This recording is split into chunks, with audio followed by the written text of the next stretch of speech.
SA police fire rubber bullets at Mozambicans at the border. One arrested. South African SA police officers opened fire on Mozambican nationals with rubber bullets in an effort to disperse the rowdy crowd at the border on Wednesday. Mpumalanga spokesperson Captain Magonseni Nkosi said a 49-year-old Mozambican man was arrested for public violence. Nkosi said the man had parked his taxi in front of the gate of the port of entry, and when police reprimanded him, he locked himself inside the taxi. It is alleged that other people around, believed to be Mozambican nationals, backed their countryman, and police had to use rubber bullets to disperse people who were causing disorder, said Nkosi. Nkosi added that no injuries were reported. The taxi driver was arrested for public violence and situation was brought under control and no incidents reported thereafter. Police are monitoring the situation, Nkosi said. Meanwhile, the busy Lebombo port of entry, bordering SA and Mozambique, has been temporarily closed due to safety concerns in the neighboring country. The vast South African nation have been rocked by violent clashes and protests in several cities following the dispute October 9th presidential election. Commissioner of the Border Management Authority BMA, Dr. Marcel Masiapato, said he had received reports of vehicles being touched on the Mozambican side of the Lebombo port of entry. Due to these security incidents and in the interest of public safety, the port has been temporarily closed until further notice, according to BMA spokesperson Meme Mogotsi. She said the decision was made to ensure that safety of all cross-border transporters, travelers, traders, and officials operating at the port of entry. On the other hand, bail set at 20,000 rand for foreign nationals allegedly Operation Marriage for Visa scam in Durban. Bail has been set at 42 foreign nationals accused of running a marriage for visa operation out of a block of flats in Durban Greyville area. According to the National Prosecuting Authority (NPA), Khalid Hussein and Siraj Bhai Ismail Bhai Patel, aged 58 and 56, made their second appearance in Durban Magistrates Court on Tuesday, where bail was set at 20,000. At the time of their arrest on October 28th, South African Police Service SAPS spokesperson in KwaZulu-Natal, Colonel Robert Nzwinda, said crime intelligence officers working together with Metro Police Tactical Support Unit, Sweden Armed Trial Task Team, and the Home Affairs Immigration officers pounced on the clandestine Home Affairs Office, which was used to facilitate illegal marriages and spousal visas at a block of flats on Matthews Meyiwa Road. He added that the accused would use identity documents belonging to South African women and marry them to undocumented foreign nationals in order for the men to obtain SA citizenship. The men face charges of contravening various sections of the Immigration Act, said NPA spokesperson in KwaZulu-Natal, Natasha Rankinson Kara.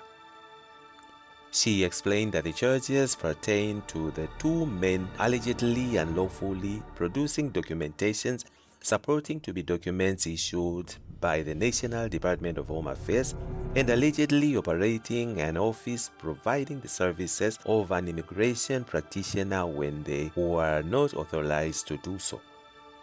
She added that this week's appearance was for bail verification and bail was set at 20,000 rand for each of them.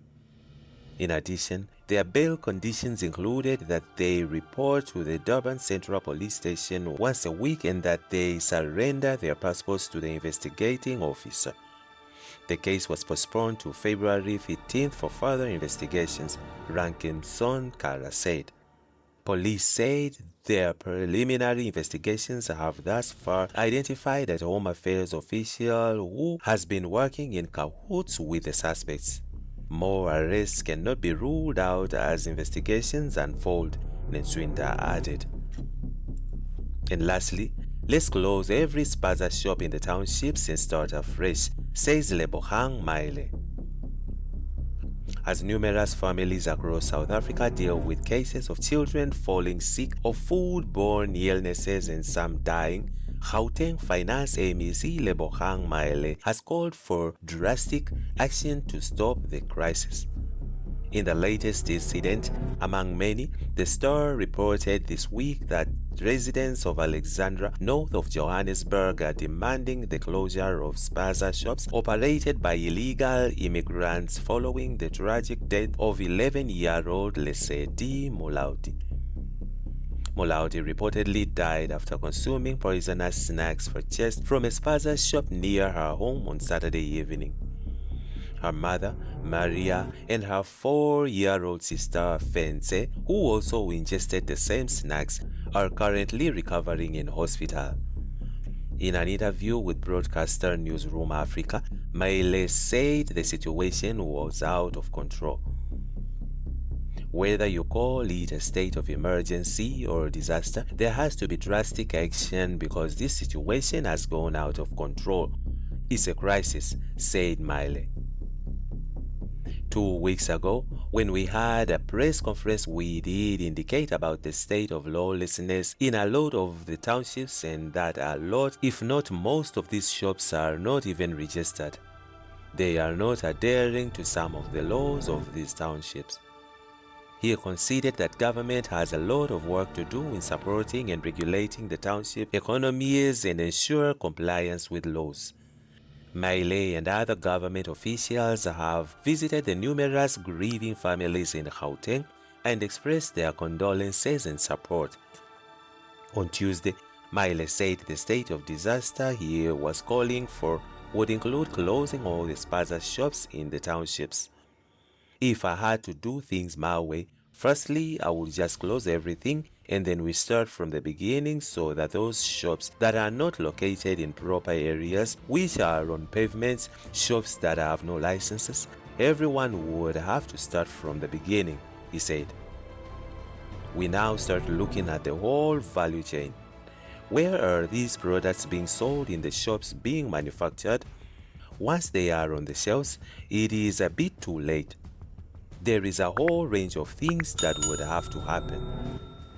The MEC said the communities would also have to be included in the conversations to get their input and suggestions.